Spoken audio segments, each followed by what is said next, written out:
Bien, Dios le bendiga. Con voz de trueno, dijo alguien por ahí. Dios le bendiga más. O sea, que se escucha como si somos 400 los que estamos acá, ¿no? Bien, damos gracias a Dios porque Él es bueno. Él ha sido, es y siempre será bueno. Dice su palabra que nuevas son cada mañana sus misericordias y que su bondad es de generación en generación.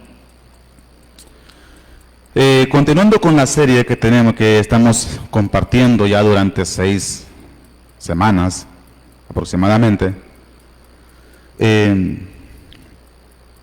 nos toca ver lo que es el escudo de la fe.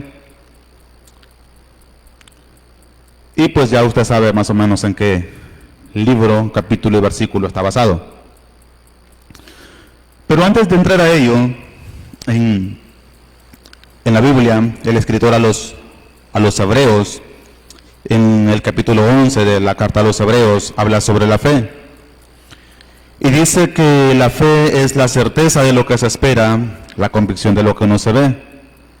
Que por la fe creemos que lo que está hecho está constituido de lo que no se veía. O sea, por la fe creemos que está constituido el universo de lo que no se veía.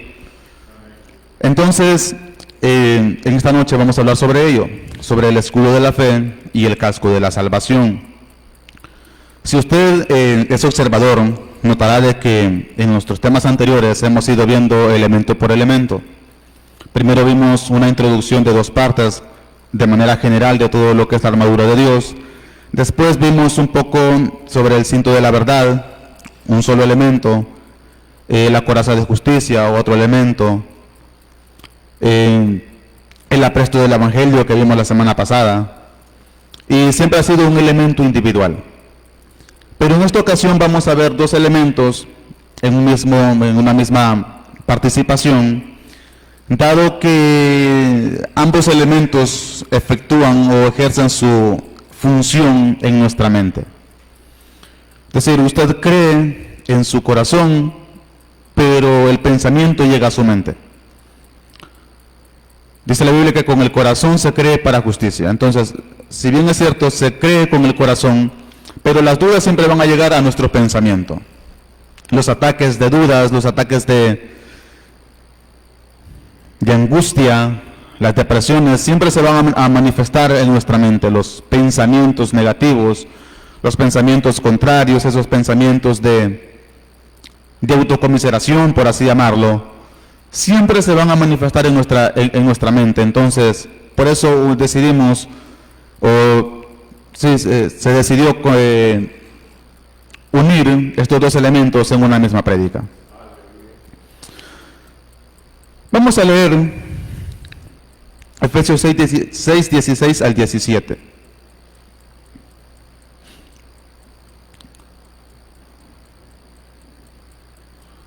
Efesios 6, 16 al 17 dice: sobre todo, tomad el escudo de la fe con que podáis apagar todos los dardos de fuego del maligno, y tomad el yelmo de la salvación.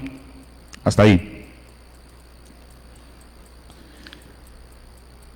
¿Qué es fe? Fe, en su definición simple, es creer. Entendemos de que las cosas tienen un contexto y que una misma palabra puede significar muchas cosas dependiendo del contexto. Pero en su definición simple, fe es creer. Fe es tener seguridad. Fe es tener confianza. Yo digo que tengo fe en Dios cuando confío en Dios. Yo digo que tengo fe en Dios cuando deposito mi confianza en Dios. Ahora, hay 2 tipos de fe, o la fe se puede tener de 2 maneras. De manera intelectual y de manera práctica. Yo puedo tener fe de manera intelectual en el sentido de que yo creo en Dios porque me enseñaron que Dios existe. Yo puedo tener fe en Dios porque desde niño he ido a la iglesia y me han enseñado acerca de Dios y me han inculcado la creencia en Dios, de modo que yo tengo fe en Dios y creo que Dios existe porque me lo enseñaron. Esa es una fe intelectual, que no está mal. Pero también puedo tener una fe basada en la práctica, una fe basada en experiencia, que es cuando ya empezamos a vivir momentos difíciles y empezamos a poner ese conocimiento teórico que teníamos de Dios a la práctica. Ejemplo. Usted, imagínese que usted está estudiando su bachillerato. Y en su bachillerato, el que usted quiera sacar menos ciencias y humanidades, porque eso se llama ciencias y nada, porque no sirve para nada, excepto para entrar a la universidad, pero ya para ejercer un trabajo, ciencias y humanidades no sirve de mucho. Así que imagínese que usted está sacando un bachillerato, el que usted quiera, menos ciencias y humanidades. Bachillerato en contaduría y finanzas, administración de empresas, computación, etcétera. Entonces, en su tiempo de estudio a usted le enseñan fórmulas matemáticas sobre hacer cálculos, sobre hacer planeación, sobre escribir programas para los que estudian para los que estudian computación. Y eso es teoría. Y a usted le ponen exámenes respecto a ello. Y eso es simplemente teoría. Para los que independientemente del bachillerato que están sacando, le ponen a hacer cálculos en Excel para demostrar que tienen la capacidad de hacer logística, planeación y trabajos que requieren manejar este tipo de herramientas. Entonces, en la medida que uno va estudiando, uno le van enseñando conocimiento teórico. A uno le van enseñando fórmulas, funciones de lo que es la hoja de cálculo, de distintos programas que va a utilizar o de cómo hacer ciertos procesos. Pero luego llega la hora de la práctica. Llega el tercer año de bachillerato y llega la hora de la práctica, entonces ahí es donde se pone a prueba ese conocimiento. Ahí es donde ya viene el encargado de recursos humanos o el encargado del área en el cual a usted lo mandan a hacer su práctica y le dicen, quiero que me hagas esto. Mira, necesito que me hagas tal trabajo, o necesito que me hagas tal cosa en Excel, o necesito que me hagas tal cosa en qué sé yo qué programa. Porque en estos tiempos casi todo es con computadora. O sea, usted no puede estudiar administración de empresas si no sabe usar una computadora. No puede estudiar contaduría y finanzas si no sabe usar una computadora, más en específico si no sabe usar Excel. Entonces, si fuimos buenos estudiantes y pusimos atención mientras estábamos estudiando, valga la redundancia, se nos va a hacer fácil a la hora de la práctica hacer un proceso en una hoja de cálculo. Si usted no entiende qué es una hoja de cálculo, usted métase al rollo de que eso es Excel, que eso es computación y que eso es Excel ya. Entonces, de igual manera, cuando yo tengo un conocimiento teórico respecto a Dios, es simplemente conocimiento teórico. Yo les compartí en cierto momento a los chicos acá de que en cierto momento a mí me tocaba hablar de gracia, hablar de ciertas cosas doctrinales, hablar de ciertos conocimientos, pero era hasta cierto punto teórico. No tenía un conocimiento práctico, no había tenido la experiencia de vivirlo o de experimentarlo. Y yo decía que la gracia de Dios era esto, que la gracia de Dios aquí, y todo bien, todo correcto, como dijo aquel español. Pero eso es teoría. Cuando ya nos toca vivirlo, cuando ya nos toca procesarlo, cuando ya nos toca pasar el momento en el cual toca poner esa fe a prueba, entonces la cosa cambia. Y ya tenemos una base, por así decirlo, de experiencia personal sobre la cual pasar ese conocimiento que antes teníamos. Y creo que así es en todos los aspectos de la vida. Siempre empezamos con algo que nos enseñan y posiblemente el siguiente día o tiempo después aquello que nos enseñaron nos toca ponerlo en práctica, nos toca vivirlo, nos toca experimentarlo. Y la fe no es una excepción. Como les compartí al inicio, podemos tener una fe teórica. Alguien nos puede hablar de la fe. Alguien nos puede decir que la fe es creer, que la fe es confiar en Dios, que la fe es estar seguro. Alguien nos puede decir que la fe y la esperanza es lo mismo, y otra persona nos puede decir que la fe y la esperanza son dos cosas diferentes, y está bien. Pero cuando ya nos toca, pero eso, mientras no nos toque vivirlo, mientras no nos toque pasar un momento difícil, algo que de verdad nos haga, por así decirlo, tocar fondo en la crisis o en la desesperación y decir, aquí solamente Dios conmigo y nadie más, hasta entonces esa fe se vuelve práctica. Hasta entonces, como dice alguien por ahí empleando términos técnicos y teológicos, hasta entonces la palabra empieza a hacer rema en nuestra vida. La empezamos a vivir, la empezamos a practicar. Aquello que una vez hablamos, lo empezamos a poner en práctica. ¿Por qué? Porque ahora ya somos nosotros los que estamos viviendo o los que estamos pasando ese proceso en el que alguna vez predicamos desde un altar que podíamos vivir y que podíamos superar si confiábamos en Dios. Entonces, fe y seguridad. Entonces, la fe es prácticamente eso, creer, tener confianza. Ahora, ¿por qué decidimos, o por qué tomé la decisión? Y digo decidimos en término plural, porque para los que estudiaron homilética recordarán de que el mensaje pues es como un 50-50. Dios pone el tema y Dios pone la inspiración, pero uno también hace su parte. Entonces, decidimos unir estos dos temas en un mismo sermón, porque ambos temas se desarrollan en la mente. Entonces, la fe y la seguridad en la salvación operan en la mente. Los ataques del enemigo suelen venir en forma de dudas, miedos y engaños, y todo esto viene ¿a dónde? A la mente. Usted no va a sentir en su corazón, por así decirlo, que Dios no lo ama. Usted no va a pensar en su corazón que Dios se alejó de usted. Eso siempre va a llegar a su mente. Eso siempre va a llegar a sus pensamientos. ¿Será que Dios está conmigo? ¿Será que yo sigo siendo amado por Dios?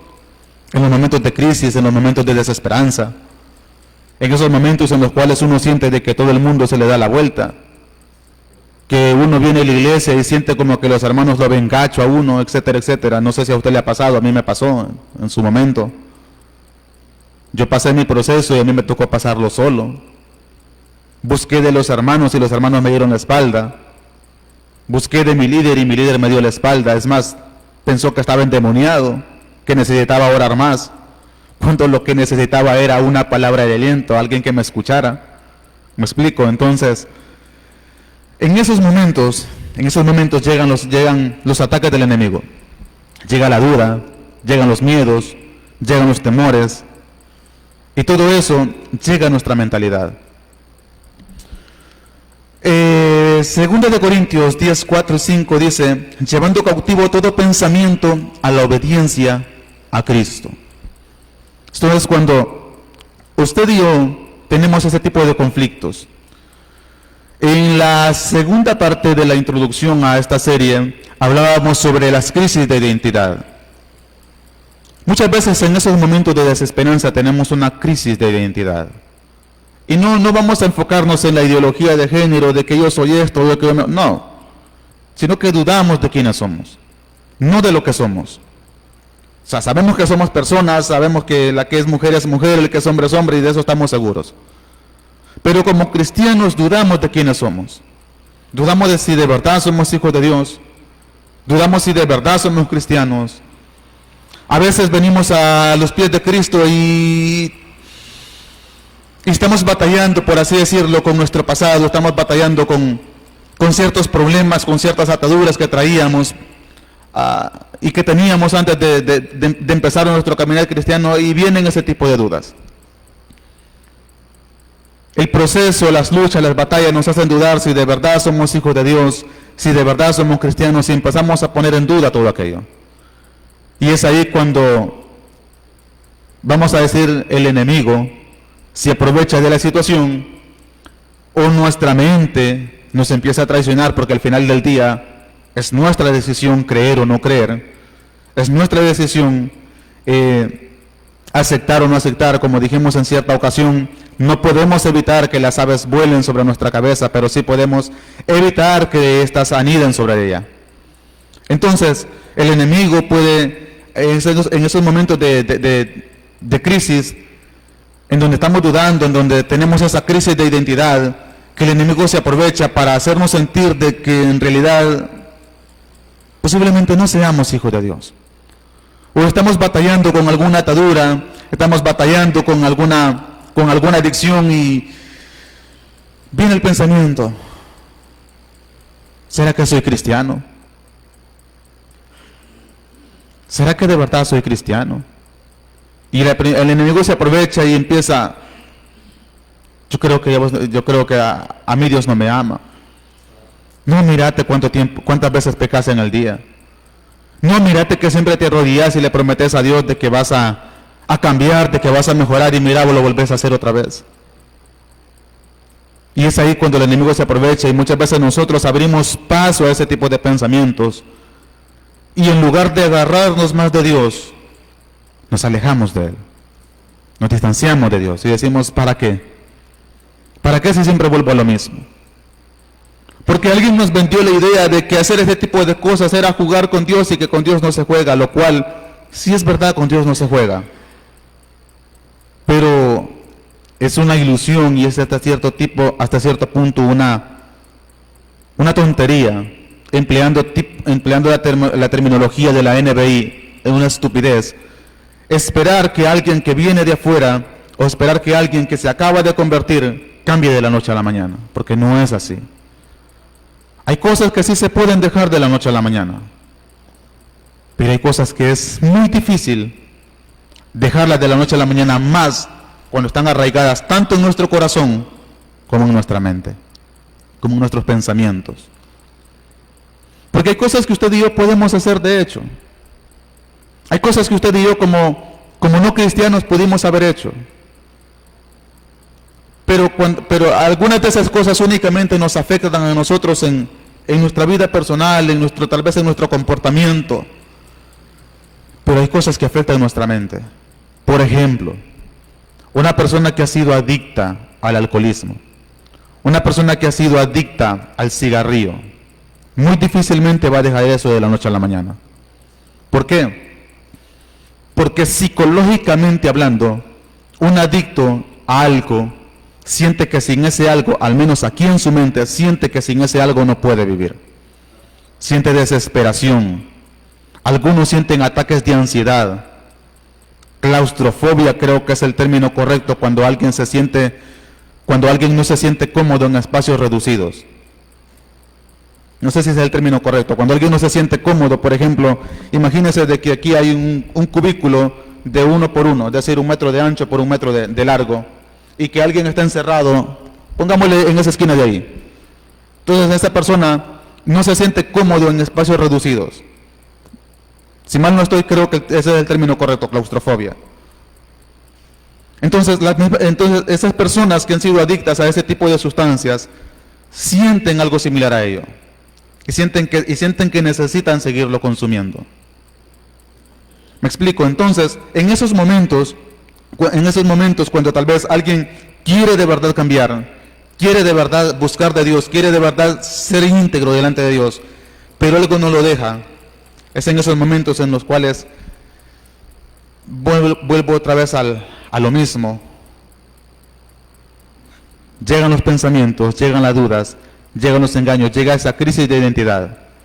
Y muchas veces, en lugar de llevar esos pensamientos cautivos a la obediencia a Cristo, muchas veces nos alejamos de Dios. O muchas veces buscamos ayuda en aquellos cristianos, en aquellas personas que pertenecen a nuestra comunidad, entiéndese iglesia, o sea, son de nuestra misma congregación, y no encontramos esa ayuda. Al contrario, encontramos críticas, encontramos señalamientos.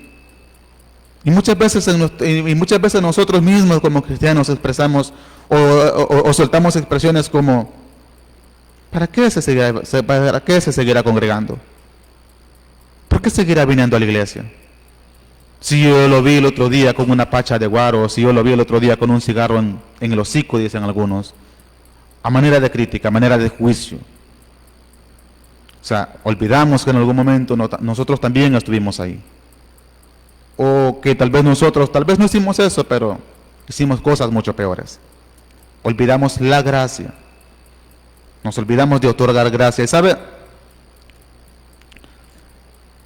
en cierta ocasión yo leía un post, una imagen, entiéndase, imagen, meme, publicación, como usted lo quiera llamar, en el que decían algo, no recuerdo bien la cita textual, pero decía que si la iglesia te criticó o si la iglesia te dañó y te fuiste al mundo, ¿por qué no dejas al mundo si el mundo te hace daño? Algo así decía la imagen.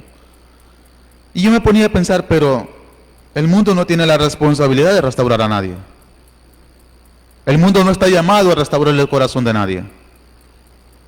La iglesia sí está llamada a restaurar el corazón de las personas. La iglesia sí tiene la responsabilidad de dar gracia. ¿Me explico?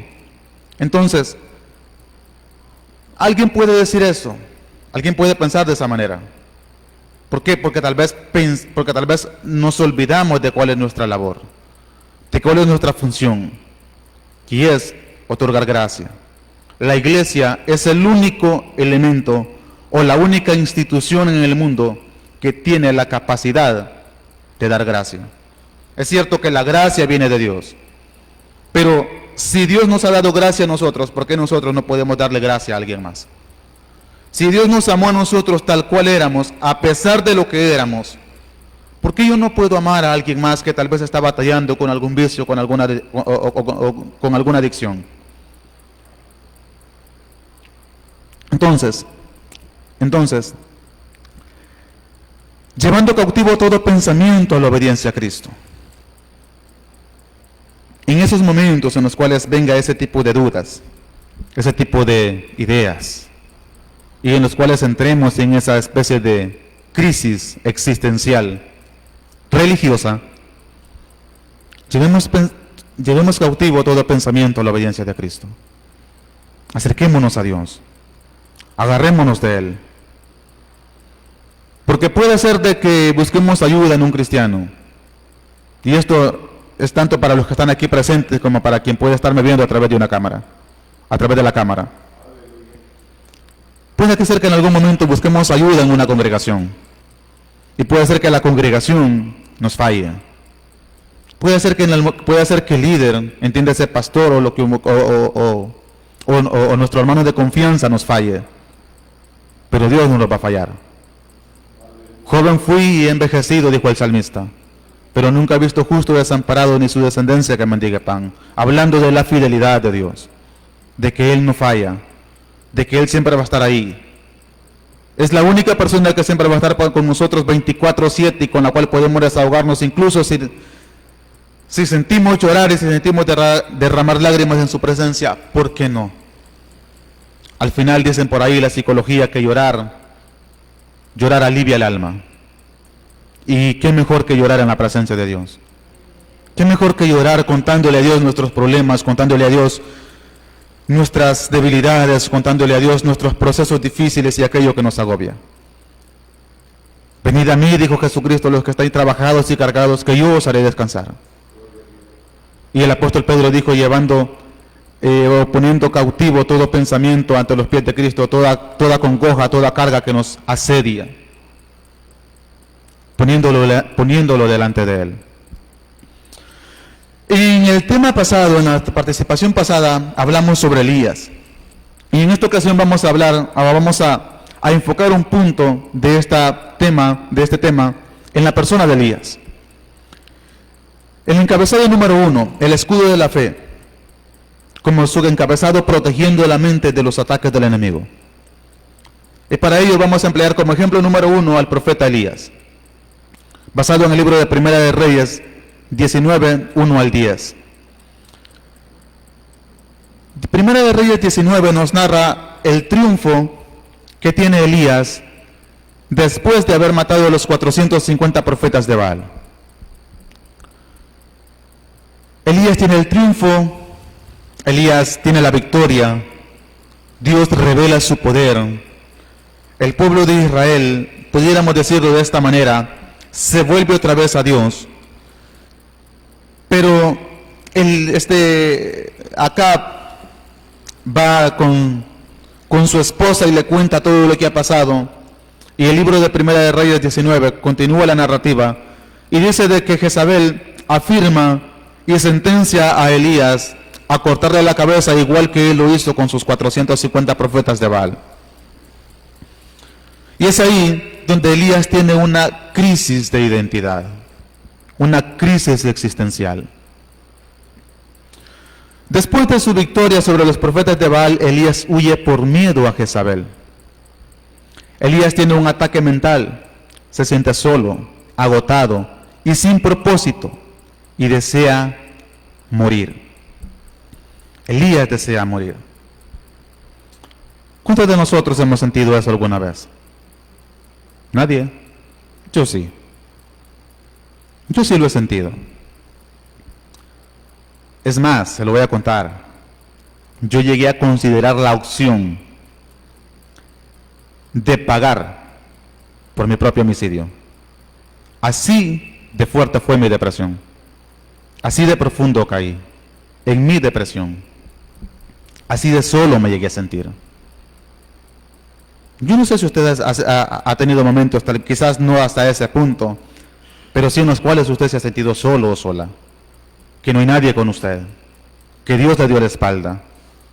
En mi caso, producto de mi vida, producto de un proceso que pasé, el cual yo ya les he compartido, pero también producto de una vida en pecado, de una vida en la cual yo era, a falta de un mejor término, una fábrica de pecados. Me deleitaba en ello. Los disfrutaba hasta cierto punto. Entonces, producto de ello, yo me hundí en ese tipo de situaciones, hasta el punto de que yo no le encontré sentido a la vida. Deseé morir en varias ocasiones. Es más, muchas veces deseé salir a mi trabajo, y en ese entonces yo viajaba en una bicicletilla, deseando de que algún desgraciado por ahí, borracho, al volante, me pasara por encima. Porque no tenía esa razón para vivir. No le encontraba un sentido a la vida. En mi caso, como les comento, era producto de ello. Pero eso no significa de que siendo cristianos e intentando serle fieles a Dios en algún momento no lo lleguemos a sentir así. ¿Por qué? Porque son parte de la vida. Ese tipo de situaciones son parte de la vida. Y más cuando nuestro pasado, nuestra niñez ha sido una niñez un poco complicada. Ha sido una niñez en la cual nos han tratado mal, en la cual nuestros padres en su manera de expresar amor nos decían: tonto, no sea bruto, no sea burro, usted no vale nada, pero igual yo lo quiero, igual usted es mi hijo, no sirve para nada, pero igual es mi hijo, tengo que quererlo.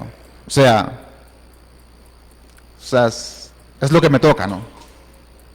Es lo que toca hacer, porque igual matarlo no puedo, abandonarlo no puedo, yo lo traje al mundo, yo lo hice, me toca criarlo, ¿qué más da? Como decía un supervisor en el trabajo, en la noche anterior, anoche, no sé qué carga estoy pagando, y mencionaba el nombre del empleado, porque yo le hacía el comentario: si yo soy bueno tirando gallos, fulanito de tal me dice quítate. y él dice, yo no sé qué castigo estoy pagando con este elemento, porque demasiado. Entonces, algo así fueron nuestros padres. Yo no sé si a usted le tocó padres así. A mí me tocó algo similar. Entonces, todo ese tipo de cosas, cuando ya uno llega a la vida adulta, uno llega a la adultez, están ahí, y no importa qué tanto busque usted de Dios, porque no se trata de buscar o no buscar de Dios. Se trata de que hay cosas en la mente, de que aunque uno no quiera, están ahí y van a permanecer ahí. Y en algún momento, algo puede pasar y nos vamos a deprimir. Algo puede pasar y nos vamos a sentir solos, y nos vamos a sentir vacíos. Y vamos a sentir como que Dios no nos escucha. Oramos y parece que no hay respuesta. Más cuando, como ha sido mi caso, más cuando tal vez hemos sido cristianos de esas iglesias pentecostales de hueso quemado, en donde en donde se habla en lenguas, en donde tal vez uno ha visto endemoniados liberarse, para enfermos sanarse, y gente llorar en la presencia de Dios, y tal vez uno ha disfrutado hasta cierto punto esos momentos. Y uno viene y busca de Dios y uno no siente nada. Uno siente que ora y uno quiere orar, pero en lugar de sentir la presencia de Dios, uno siente como sueño más bien. O sea, me explico. Le digo porque es que yo lo he experimentado. Yo les compartí a los muchachos el viernes, que yo he experimentado momentos en la presencia de Dios en los cuales yo me arrodillo delante de la presencia de Dios en las madrugadas, y yo digo unos 5 o 10 minutos orando, y luego me levanto y resulta de que los 5 minutos se convirtieron en hora y media o hasta 2 horas, y no lo sentí. O sea, la cosa estuvo, y yo digo, Señor, wow, gracias, porque yo no lo planifiqué y yo no lo merezco. Pero también hay momentos en los cuales digo, voy a orar unos 5 minutos. Y esos 5 minutos se sienten como 3 horas. Y yo digo, creo que bien estuve como una media hora delante de la presencia de Dios. Gracias, Señor. Y resultó que me arrodillé a las 5:30 y me levanté a las 5:35. O sea, pasa esos momentos. A veces uno pasa por esos valles de soledad, por ese valle de sequedad. Y no es que Dios no esté ahí con uno. Simplemente son procesos que uno tiene que pasar. Y en ese tipo de procesos uno vuelve otra vez, vienen ese tipo de pensamientos, vienen ese tipo de crisis a nuestra vida. Y al igual que Elías, sentimos morirnos. Al igual que Elías, tenemos esa crisis de identidad, y lo único que deseamos es, trágame tierra. Porque nos sentimos solos. Y sentimos hasta cierto punto que estamos perdiendo el propósito. Entonces Elías tiene este ataque mental. Se siente solo, agotado, sin propósito y deseando morir. Pero luego viene la restauración. Dios lo fortalece con alimento, descanso y un nuevo llamado. La lección que podemos aprender de esto es que cuando bajamos el escudo de la fe, los dardos del enemigo nos afectan. ¿Cuáles son estos dardos? Miedo, depresión, desesperanza. Nuestro segundo ejemplo, el apóstol Pedro. ¿Quién conoce a Pedro acá? Creo que todos. Todos en algún momento hemos leído, aunque sea un versículo relacionado con el apóstol Pedro. Ese hombre que era un guerrero. De hecho, en la serie Los Elegidos, de The Chosen, para los que pagan Netflix, puede verla en Netflix, es una serie muy bonita, que habla sobre la vida de Jesús. Pedro es retratado de esa manera. No como un guerrero con espada, pero sí como alguien de que no me digas mucho porque aquí nos arreglamos entre los dos. Y pues, Pedro siempre era el que iba, el impulsivo, por así decirlo. Muchachos, yo les quiero comentar que dentro de tanto tiempo el Hijo del Hombre va a ser entregado y el Hijo del Hombre va a ser crucificado, y Jesús relata o les anuncia su muerte. Y Pedro aparece ahí. Ni se te ocurra, en ningún momento se te ocurra, ni dejes que te acontezca tal cosa. O más adelante, Señor, yo estoy dispuesto a dar mi vida por ti. Es más, si a ti te crucifican, yo me hago crucificar, yo me hago matar por ti. Eso fue lo que dijo Pedro. Versión paráfrasis. O sea, es decir, parafraseando. Pero ¿qué pasó después? Lo negó. Ese que dijo que se hacía matar por el maestro, lo terminó negando. Veamos una escena de Pedro. Mateo 14, 28 al 31.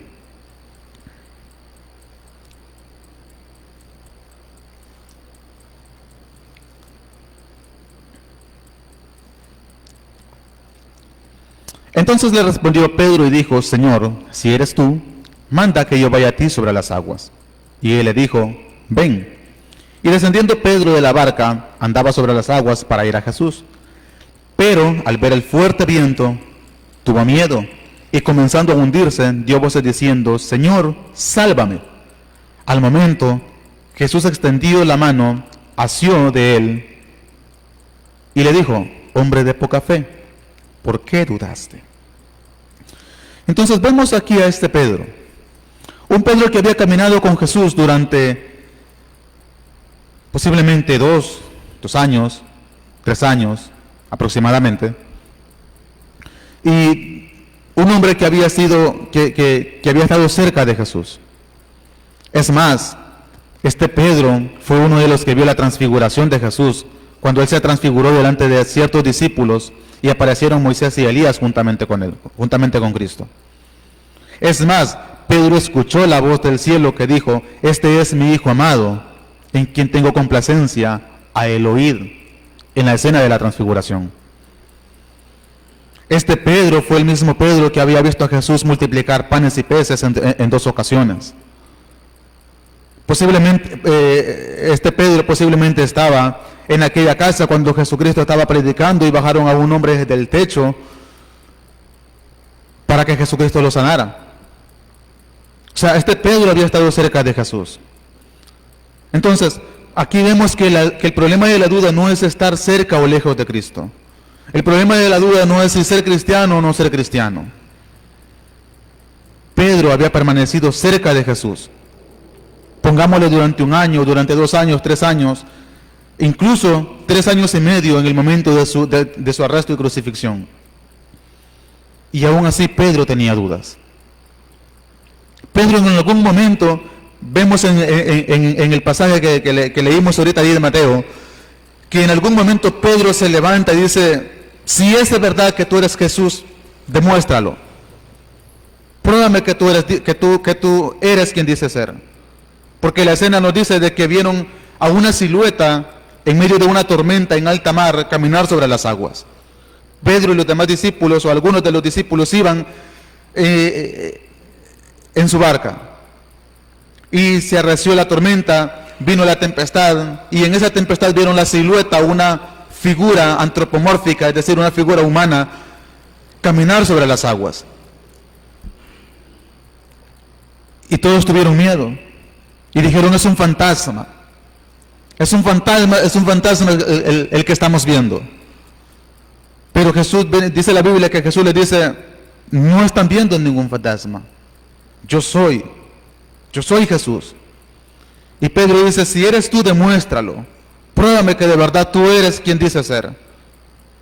Eso no está en la Biblia, pero imaginémonos de que Jesucristo le dice a Pedro, ¿y cómo te lo pruebo? Dime qué quieres que haga. Pedro le dice, si de verdad tú eres Jesús, manda que yo vaya hacia ti sobre las aguas. Y Jesucristo le dice a Pedro, ok, ven, bájate y camina hacia mí. Y Pedro, con su ímpetu, con su, llamémosle, euforia, se lanza al agua, se sale de la barca y empieza a caminar hacia Jesucristo. Pero en algún momento, esto no lo dice la Biblia, pero lo estoy sacando de justamente la serie que les mencioné anteriormente, y vamos a imaginar lo que fue así. Se ve a Pedro caminar sobre las aguas y con sus ojos, con su vista puesta en Cristo Jesús, con su vista enfocada en Cristo Jesús.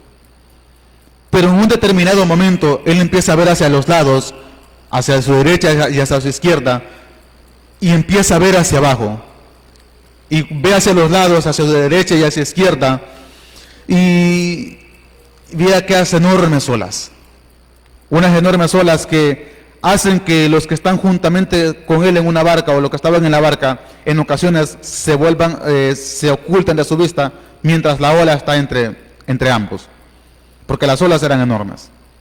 Vuelvo y repito, eso no está en la Biblia, se lo estoy sacando de esa serie para ejemplificar o ilustrar mejor el punto. Entonces, en el momento en el que Pedro deja de ver a Cristo Jesús, o deja de enfocar su vista en Cristo Jesús y empieza a enfocarse en las olas, en ese momento él empieza a hundirse. ¿Por qué? Porque ve las olas que son demasiado enormes. ve unas olas demasiado gigantescas y él dice, hasta aquí nomás llegué. Y empieza a hundirse. Y es ahí cuando Pedro clama, Señor, sálvame. De igual manera puede pasar con nosotros. Podemos estar cerca de Cristo, podemos estar cerca de Dios.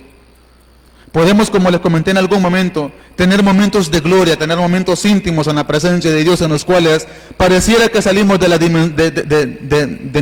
nuestra dimensión temporal y entramos en la eternidad en donde el tiempo se detiene y el tiempo no transcurre, y lo que para nosotros fue 5 minutos en la presencia de Dios en nuestra atmósfera, por así decirlo, se fueron 1:30 o 2 horas, hasta 3 horas de tiempo cronológico.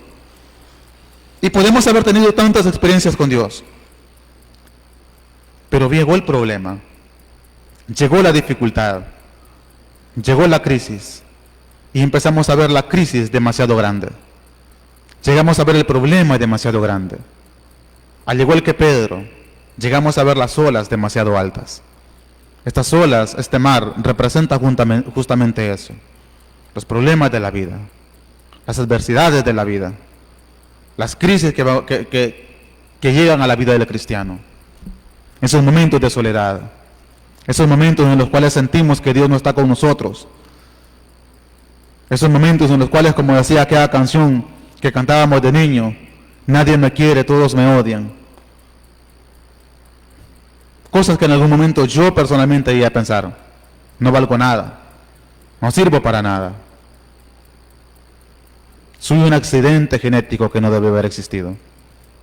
¿Por qué? Vuelvo y le repito, porque esa fue mi crianza. Eso fue lo que a mí me ministraron de niño. Entonces, Pedro tuvo dudas, aún estando cerca de la presencia de Dios. Aún teniendo a Cristo enfrente, a unos cuantos metros de distancia, Pedro tuvo dudas. ¿Por qué? Porque las dudas no son un problema del cristiano o del no cristiano. Las dudas no son un problema del espiritual o del carnal, por así decirlo. Las dudas no son un ataque que llegan a aquel que ora bastante, que ora 3 veces al día, y que es más, cuando va a comer también ora por los alimentos y ora por el que está enfermo en un hospital. Como tampoco son problemas de aquel de que solamente ora el día que hay culto. Las dudas no son un problema de ese tipo de personas. Es más, se la voy a decir de esa manera. Entre más busca usted de Dios, más dudas va a tener. Entre más busque usted de Dios, más problemas va a tener. ¿Por qué? Porque el diablo va a ver eso. Satanás va a notar eso. Y entre más cerca quiera pasar usted de Dios, más trabas va a tener usted en la vida. ¿Por qué? Porque Satanás va a ver eso. Aquel que casi no busca de Dios, el diablo casi no se mete con él, dijo alguien por ahí. ¿Por qué? Porque está tranquilo, relajado. No representa una amenaza. No representa una amenaza. Pero aquel que sí busca de Dios, aquel que sí hace la guerra, y cuando digo hacer la guerra, no es que se pone a arrancar la baranda y cortar la rama seca y que se le ponen los ojos se le voltean hacia atrás y se le quedan blancos porque dice que está en un éxtasis guerreando la batalla espiritual, como dicen muchos locos por ahí. Es más, había un loco por ahí que pobrecita la gente, decía de que él no pisaba el suelo porque el suelo era el diablo y que el suelo estaba contaminado por el diablo. Es más, cuando predicaba siempre andaba a tuto en la espalda de alguien más. No sé si usted vio videos de ese personaje allá en África, un negrito de un país de África. Hacer la guerra no es eso. Hacer la guerra es buscar de Dios, es mantenernos firmes a pesar de. Claro está, guerra espiritual abarca muchas cosas, incluidas sanidad interior. Pero en síntesis, al menos para lo que necesitamos para la temática de hoy, hacer la guerra es permanecer firmes en los caminos de Dios a pesar de las adversidades. Buscar de Dios constantemente. Entonces, cuando alguien no busca mucho de la presencia de Dios, no representa una amenaza para el enemigo. Pero cuando empezamos a buscar de Dios y nos convertimos en alguien relevante, Quizás no en la sociedad, pero en el mundo de las tinieblas sí. Porque volviendo otra vez a la redundancia y a contar la historia de aquella viejita, de aquel pastor, puede hacer que aquella viejita no representara una amenaza en la sociedad. Es más, puede hacer que aquella viejita a la que su propio pastor despreciaba y decía que no servía para nada, todo el mundo la viera igual. Socialmente hablando, la viejita no representaba una amenaza para nadie. Pero caramba, que era la causa por la cual aquel pastor ganaba almas para Cristo, predicaba y era respaldado por Dios. En el mundo espiritual aquella viejita sí era relevante. En el mundo espiritual aquella viejita sí tenía un peso. ¿Me explico? Entonces, a medida que buscamos de la presencia de Dios, aunque en la sociedad no seamos relevantes, en el mundo espiritual, caramba, que lo somos. Representamos una amenaza para el enemigo. Entonces, Pedro sufre un ataque mental. Dice, Pedro ve la tormenta y duda, lo que lo hace hundirse. Restauración. Jesús lo levanta y lo corrige y le pregunta, ¿por qué dudaste? ¿Por qué dudaste? Es lo mismo que nos puede preguntar Jesucristo a nosotros esta noche. ¿Por qué dudas? ¿O por qué estamos dudando? ¿Por qué estás dudando? ¿Acaso es tu problema más que yo? ¿Acaso es tu circunstancia difícil más poderosa que yo? ¿Qué acaso no dice la palabra de Dios o Jesucristo nos diría, ¿qué acaso no dice mi palabra que si yo contigo, ¿quién contra ti? ¿Qué acaso no te prometí yo estar contigo todos los días hasta el fin del mundo? ¿Qué acaso no dije yo que ninguna arma forjada iba a prevalecer contra ti, refiriéndose a la iglesia? Sabemos que usted y yo somos la iglesia. Entonces, ¿por qué dudaste? Hombre de poca fe, le dijo Jesús a Pedro, ¿por qué dudaste? Estamos hablando de Elías, estamos hablando de Pedro, vamos a hablar de dos personajes más. Pero mentalícese de que ese personaje es usted y soy yo, independientemente de si usted es un hombre o es una mujer. Ese personaje lo representa a usted y me representa a mí. La lección que podemos sacar de esto de Pedro es la siguiente. La fe nos sostiene, pero si nos enfocamos en el problema en lugar de Dios, caemos. Lo que le pasó a Pedro. Pedro se enfocó en las olas, en lo enorme de las olas. Pedro se enfocó en el problema y dejó de enfocarse en Cristo Jesús. Él dejó de ver al blanco perfecto por un momento y ese momento representó su hundimiento. Pero, la gracia de Dios es grande.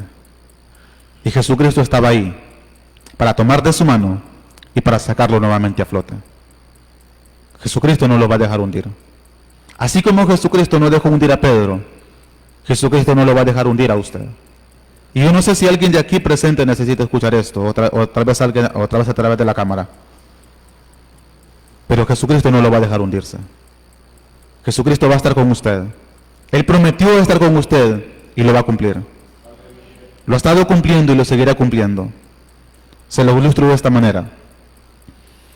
Dicen por ahí que en cierta ocasión una persona cristiana murió y fue al cielo. Obviamente esto es mentira, pero la persona que murió y fue al cielo es hipotética. Pero la ilustración o la fábula dice que un cristiano murió y fue al cielo. Una persona cristiana murió y fue al cielo. En el cielo le presentan un panorama de su vida a partir del momento en el que esta persona se hizo cristiana y empezó en su caminar cristiano. Y esta persona empieza a ver su vida como si va caminando por una playa. Una playa es justamente eso, la orilla del mar. Entonces, esta persona ve cómo a sus espaldas van quedando dos pares de huellas. Uno de esos pares de huellas le pertenecía a la persona y el otro par de huellas se supone que le pertenecía a Jesucristo, que iba a la par de esta persona en su caminar. Pero resulta de que siempre que esta persona pasaba por lugares que representaban la crisis de su vida, los momentos más difíciles de su vida, esta persona solamente veía un par de huellas que quedaban a sus espaldas. A lo cual esta persona, con un poco de indignación y hasta de curiosidad y hasta cierto punto de indignación, le pregunta a Jesucristo y le dice: ¿por qué cuando todo estaba bien en mi vida, tú ibas a la par mío? ¿Y por qué cuando todo estaba mal en mi vida, tú me dejabas solo a mí? Y Jesucristo viene y le pregunta: ¿por qué dices eso de que cuando todo estaba bien en tu vida, yo iba a la par tuyo? ¿Y por qué dices que cuando todo estaba mal en tu vida, yo te dejaba solo? ¿O yo te dejaba sola? A lo que la persona contesta y dice: porque cuando todo estaba bien en mi vida, yo veo tus huellas juntamente con las mías. Pero en mis momentos de debilidad, en mis momentos de angustia, cuando yo más te necesitaba, cuando yo más creía en ti, cuando yo más confiaba en ti, solamente veo un par de huellas ahí. A lo que Jesucristo, dice la fábula, que Jesucristo se sonríe y le dice, tradúzcalo para ustedes de la siguiente manera, le dice: mi niño, mi niña, cuando todo estaba bien en tu vida, yo te acompañaba, porque todo estaba bien en tu vida. Y por eso es que tú ves dos pares de huellas en tus momentos de felicidad y en tus momentos de bonanza.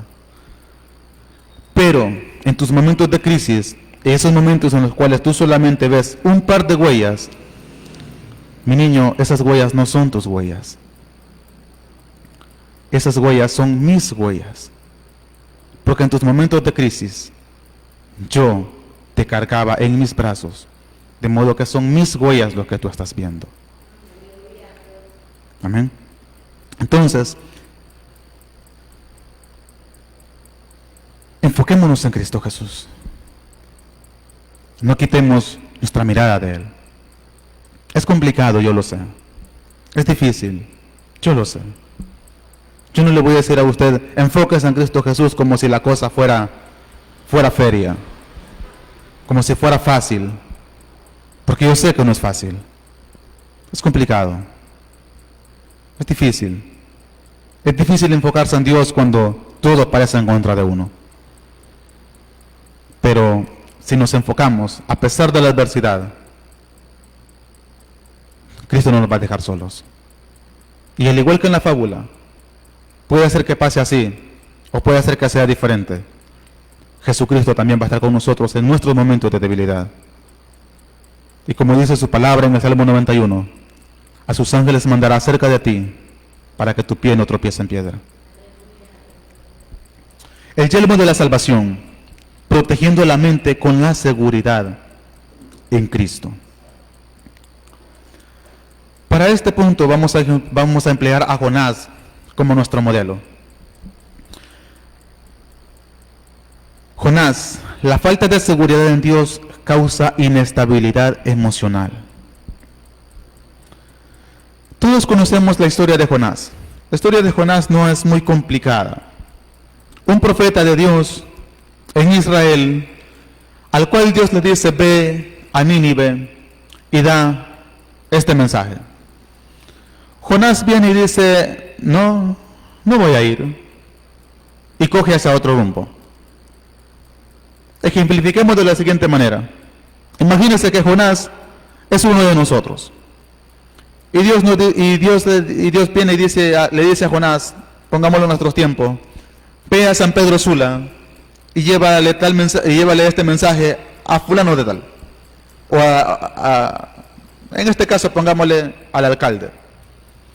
Pero Jonás dice: no voy a ir a San Pedro Sula. Y Jonás agarra para Tegucigalpa. Más o menos así pasó. Dios le dice a Jonás: ve a Nínive y da cierto mensaje. Y Jonás dice: no voy a ir. Y coge un barco hacia otra ciudad, hacia Tarsis. Hay un contexto histórico por el cual Jonás no quería ir. Y es que según el contexto histórico, es que los ninivitas eran odiados por los israelitas. Y Jonás odiaba a los ninivitas. Y él prefería desobedecer a Dios antes que ir a dar un mensaje a una gente, a una población a la cual él odiaba. Entonces Jonás se deja llevar, por así decirlo, por su odio, por su desprecio hacia los ninivitas, y empieza a huir hacia un destino al cual Dios no le ha encomendado. Entonces Jonás compra su boleto hacia Tarsis y se embarca hacia Tarsis. Dice la Biblia de que el plan de Dios, la soberanía de Dios, ocasionó que un viento fuerte, que una tormenta fuerte se levantara en el mar. Otra vez tenemos en escenas una embarcación, una tripulación y una tempestad. En este caso, Jonás va en esa embarcación. Jonás va huyendo de la voluntad de Dios. De modo que al final Jonás reconoce de que si aquellas personas que van en aquella embarcación perecen, van a perecer por su culpa. Porque la gente se empieza a preocupar, porque parecía que el viento, que la tempestad iba a partir el mar o que la barca se iba a hundir. Entonces Jonás dice, miren, pongámoslo en nuestro tiempo y en nuestro contexto. Yo soy cristiano. Yo soy cristiano y Dios me ha enviado a la ciudad de Nínive a dar un mensaje. Pero yo no he querido ir. Yo no he querido ir porque yo odio a los ninivitas. Yo detesto a esa gente y por esa razón yo decidí desobedecer al mandato de mi Dios.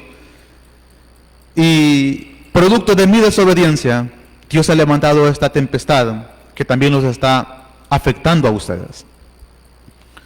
Pero yo estoy seguro que si ustedes me toman a mí y me lanzan al mar, Dios va a tener misericordia de ustedes y la tempestad se va a calmar.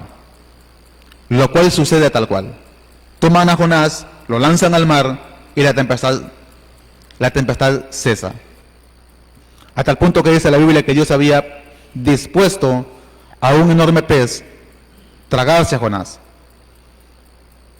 Si ese pez fue un tiburón enorme o fue una ballena, eso no importa.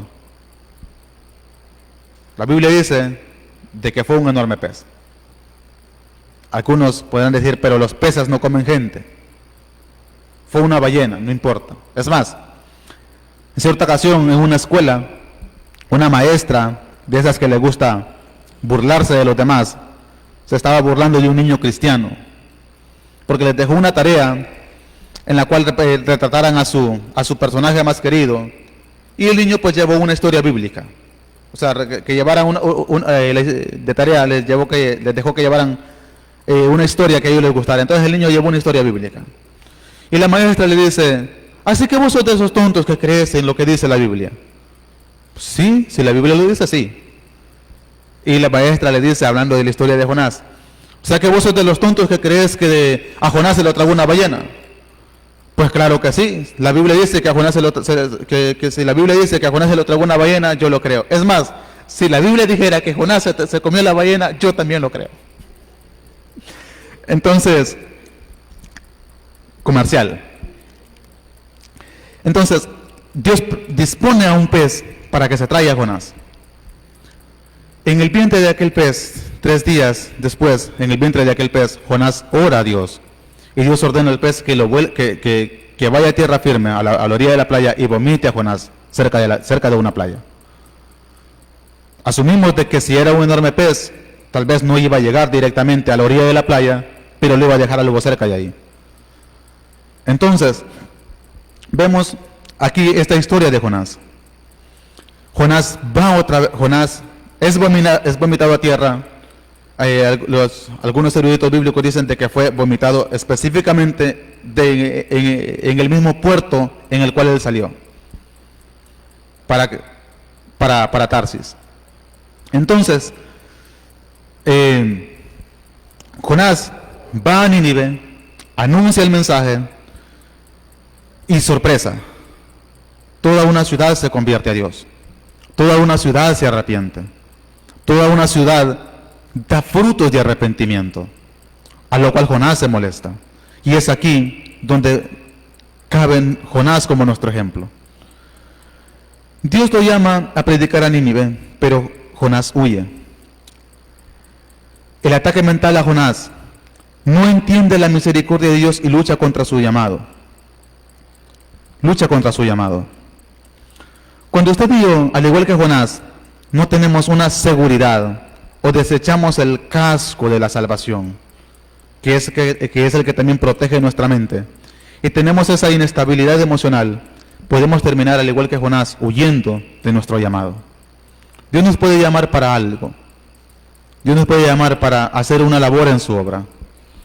Pero si somos inestables emocionalmente, y cuando hablamos de inestabilidad emocional, no es que no vamos a tener altibajos emocionales, sino a dejarnos controlar por nuestras emociones y a tomar decisiones basados en nuestra emoción, entonces podemos hacer lo mismo que Jonás. Jonás se dejó llevar por su emoción. En este caso, su emoción era el odio y el desprecio que él sentía hacia los ninivitas. A tal punto que Jonás terminó pagando, básicamente,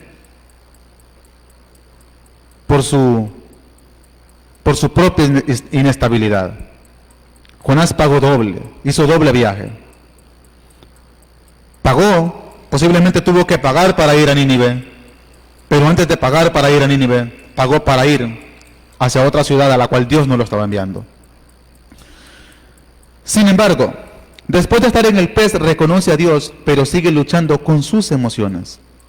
Esto lo vemos más adelante, después de que Jonás anuncia su mensaje en Nínive, y después de que la ciudad se arrepiente, y él dice: ya decía yo de que no ibas a hacer nada. Porque Jonás entra también en una como especie de crisis de identidad. Porque él dice: me es mejor la vida que la muerte. Se deprime tanto porque el mensaje era de que Dios iba a destruir a Nínive. Iba a llevar fuego del cielo y les iba a arrasar. Pero como Nínive se arrepiente, dice la Biblia que el rey se arrepiente y ordena a todos sus ciudadanos a hacer ayuno y hacer silicio, que incluso hasta los animales tuvieron que hacer ayuno. Dios no castiga a Nínive de la forma que había dicho que la iba a castigar. Entonces, como Jonás no ve a Nínive arder en fuego, él se deprime. Tanto era su odio hacia los ninivitas que él se deprime y dice: ya decía yo que tú eres un Dios grande y lento para la ira, que te complaces en hacer el bien, que eres grande en misericordia, y que por tu misericordia no ibas a destruir a los ninivitas. Y él se deprime. Él sigue luchando con sus emociones. Él sigue luchando con su odio hacia los ninivitas.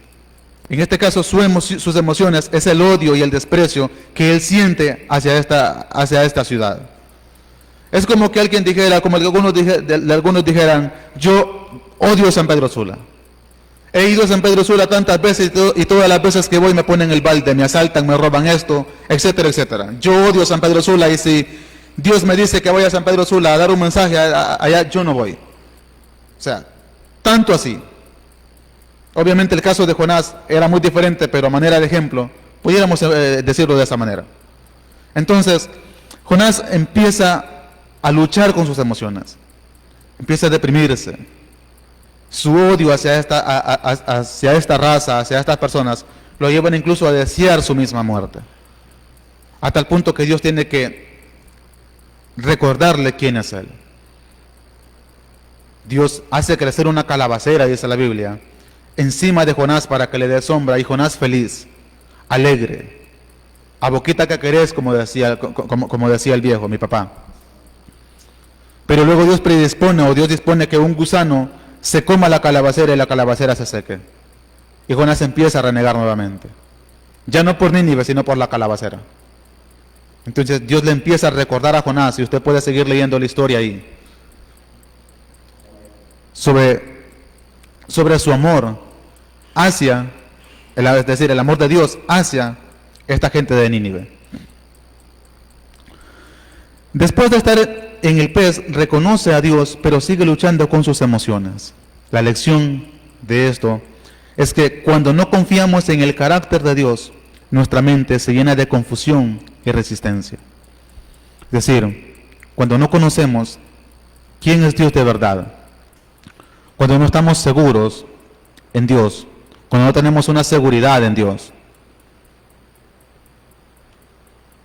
El apóstol Pablo dice: poneos el yelmo de la salvación. Esto tiene que ver con una doctrina fundamental del cristianismo, conocida como la seguridad de la salvación. Una doctrina que ha sido muy mal interpretada por algunas personas y que al no explicarse bien, tiende a generar confusión. ¿Por qué? Porque producto de una mala interpretación de esta doctrina, muchas personas creen ciertas cosas que no voy a mencionar porque no viene al caso. Pero este personaje que mencionamos aquí, al igual que nosotros, cuando no entendemos algunas cosas acerca del carácter de Dios, podemos confundirnos. Porque muchas veces creemos de que Dios actúa como nosotros actuaríamos. Un ejemplo de esto, volvemos a nuestro personaje, recién convertido, adicto a las drogas, adicto al alcohol, adicto a tantas sustancias, en las cuales delante de nosotros, aquella persona que está batallando con su vicio, no merecía, posiblemente no merezca el amor de Dios. Posiblemente no se merezca ser amado por Dios. O tal vez Dios lo está bendiciendo. Porque como dice la palabra, Dios no ve lo que ve el hombre, sino que Dios ve el corazón. Y aunque tal vez está batallando con su vicio, Dios ve que la intención de su corazón y el deseo de su alma es serle lo más fiel posible a Dios. De modo que Dios premia esa fidelidad y premia ese esfuerzo y esa dedicación de esta persona y lo está bendiciendo. Y tal vez posiblemente nosotros o tal vez algún cristiano ve a este tipo de personas y dice: ¿por qué le está yendo bien? ¿Por qué está siendo bendecido por Dios si sigue todavía con vicios? Si sigue todavía practicando esto, si sigue todavía practicando lo otro. Porque muchas veces creemos, al desconocer el carácter de Dios, creemos de que Dios juzga como nosotros juzgamos, de que Dios ve como nosotros vemos. Y encasillamos a Dios en nuestra propia etiqueta. Y decimos: no, yo estoy plenamente convencido de que esa persona es aquí o es allá, o que esta persona no se merece esto, o que esta persona no se merece lo otro, como si nosotros fuéramos mejores. Esto es lo que pasaba con Jonás. Él creía que por él no ser ninivita y por él ser el pueblo de Dios, independientemente del contexto histórico, de las guerras y de las cosas que hayan pasado entre el pueblo de Asiria, a la cual pertenecía Nínive, y los israelitas, Jonás pensaba que él era mejor que los ninivitas y que los ninivitas no se merecían el favor de Dios. Así muchas veces nosotros también podemos pensar que porque nosotros sí de verdad mantenemos una vida íntegra, una vida santa, y ya no estamos practicando aquellas cosas que antes practicábamos, nosotros sí merecemos el favor de Dios, porque medimos o encasillamos a Dios dentro de nuestra propia etiqueta y dentro de nuestros propios conceptos. Pero Dios no es así. Dios no es así. Dios ve el corazón de las personas, lo que usted y yo no podemos ver, lo que usted y yo no podemos escudriñar. Ya para finalizar, nuestro último ejemplo, Judas,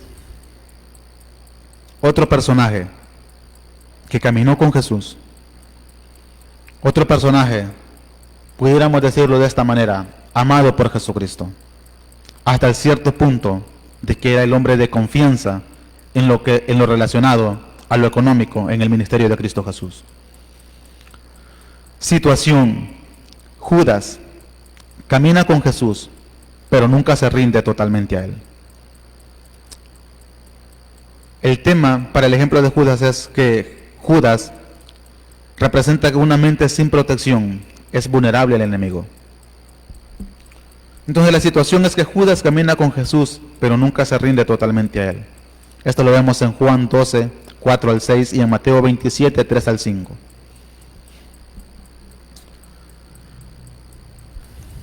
Usted dijo, podemos tener tiempos, mucho tiempo de ser cristianos, pero si nuestra mente no está rendida a Cristo Jesús, podemos tener el mismo problema de Judas. Judas se volvió vulnerable al enemigo, a tal punto que dice la Biblia que Satanás había entrado en él. Es decir, Judas había sido poseído por Satanás para entregar a Jesús.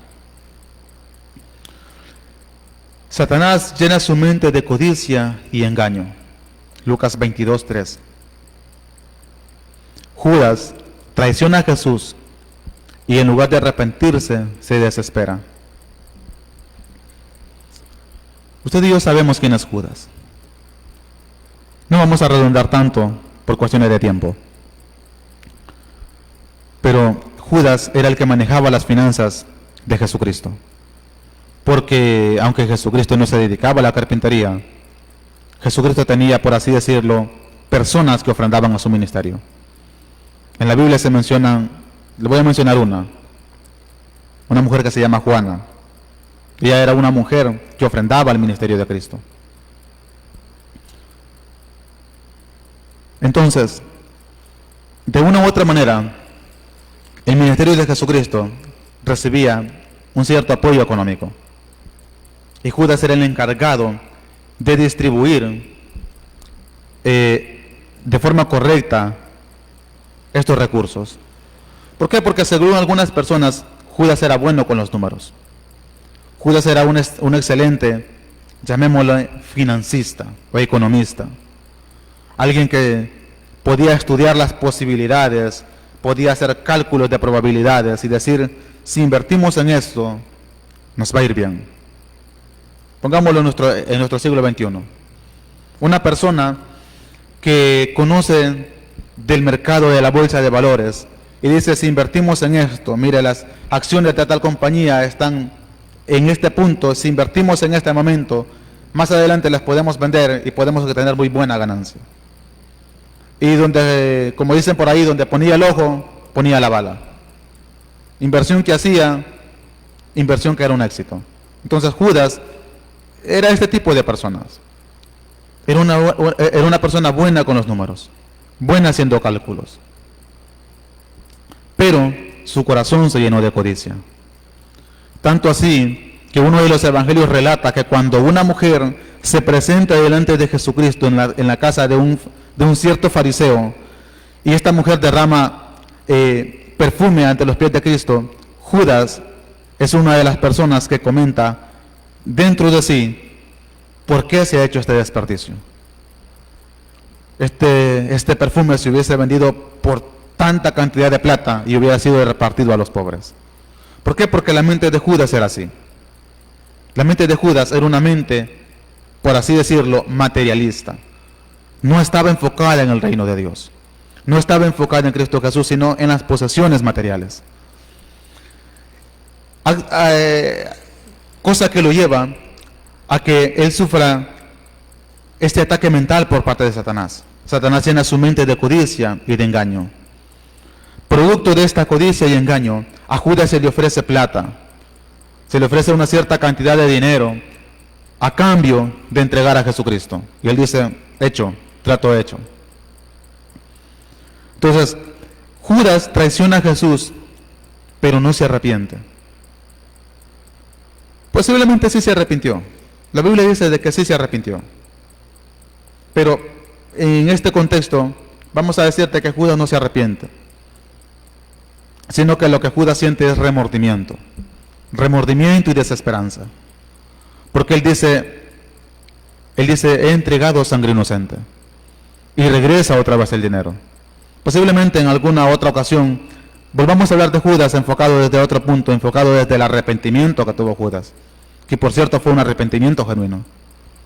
Alguien dijo por ahí que si se hiciera una comparativa entre el arrepentimiento que sintió Pedro y el arrepentimiento que sintió Judas, el arrepentimiento de Judas es mucho más genuino que el arrepentimiento de Pedro. Porque Judas devolvió la plata que le dieron. Rara vez una persona se arrepiente y retribuye el daño que ha hecho. Judas lo retribuyó.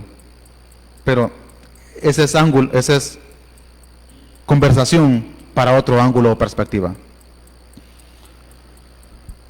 En esta ocasión, Judas se desespera y en su desesperanza decide quitarse la vida. ¿Por qué? Porque no estaba seguro, su mente no estaba protegida con la seguridad de la salvación. Él pensó que había cometido un pecado, y la seguridad de la salvación, la doctrina de la seguridad de la salvación justamente de eso habla, de que muchas personas, producto de una mala interpretación de esta doctrina, de ciertos versículos bíblicos, creen que si se equivocan en algo, ya Dios ya no los ama, y perdieron su salvación, por así decirlo, y deciden quitarse la vida al igual que Judas. Y eso fue lo que Judas pensó.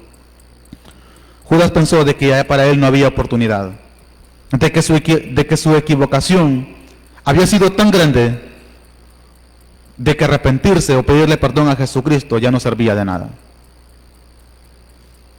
de que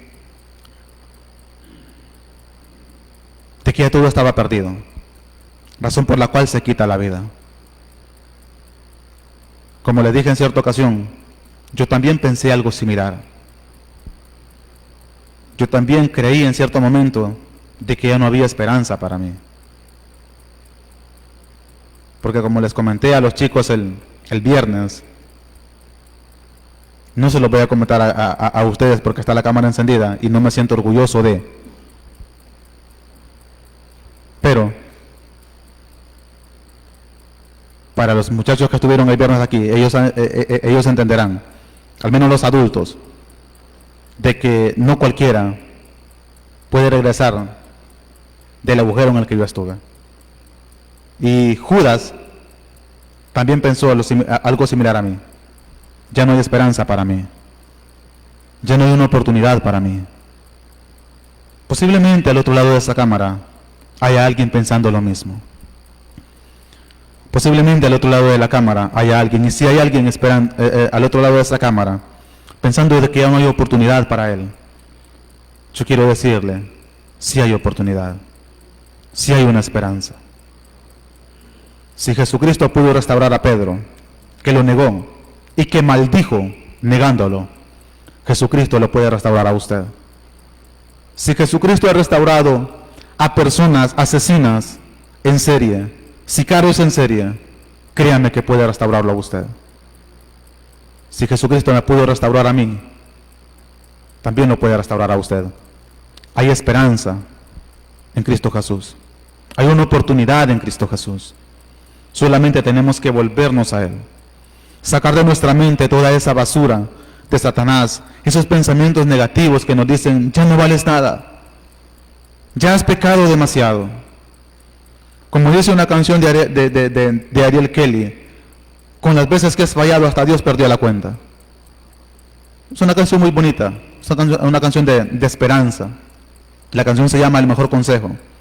Yo sé que usted no la va a escuchar porque usted no escucha ese tipo de música, pero posiblemente por su mente puede pasar ese tipo de pensamientos. He fallado tanto, he pecado tanto que hasta Dios perdió la cuenta y yo creo que ya no hay una oportunidad para mí. Ya no me reconozco a mí mismo frente al espejo. Me hundí tanto en el pecado que cuando me veo al espejo, ya no me reconozco a mí mismo, porque mi cuerpo está manchado. Mi cuerpo está perforado. Es más, le hice tantas modificaciones a mi cuerpo que ya no sé qué soy. Y si yo ya no sé qué soy, posiblemente ya no hay una oportunidad para mí. Sí hay oportunidad. Sí hay esperanza. Dios no te ve como tú te puedes ver. Dios no te ve como los demás te ven. Posiblemente los demás vean a un hombre rudo, a una mujer ruda, con su cuerpo tatuado, con su cuerpo perforado, con su cuerpo modificado, con terapias genéticas o con tantas cosas que pudiste haber hecho. Dios sigue viendo a su niño y a su niña. Hay una oportunidad. No pensemos como Judas. No pensemos que ya todo está perdido. Porque hay una oportunidad en Cristo Jesús. Al igual que el padre de la historia, del hijo pródigo, Él sigue esperando con sus brazos abiertos. Él te sigue esperando. Porque Él te sigue amando. Y en el momento en el cual Él te vea venir, Él va a salir a tu encuentro y te va a abrazar. Oramos esta noche. Señor, gracias Dios mío. Aquí estamos, Dios mío, delante de tu presencia. Reconociendo, Dios mío, que somos seres humanos, frágiles, delante de ti. Que nuestra mente, Dios mío, es tan frágil que en el momento menos